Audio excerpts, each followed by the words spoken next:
setting up by removing your 10x10 tent frame from the carrying bag and setting the bag aside. With 2 people, stand on opposite sides of each other and expand the tent frame a quarter of the way open. Now place your canopy onto the tent frame. Attach each corner of the canopy that has the loop fasteners to the hook fasteners on top of each leg. Once the canopy is secured, expand the frame all the way.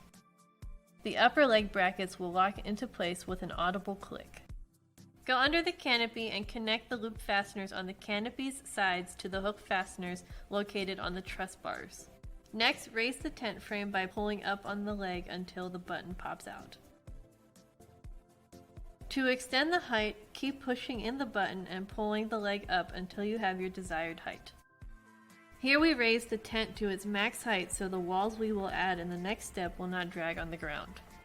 Now insert the L stakes into the holes located on each foot and push the stake all the way into the ground to secure the tent in windy conditions.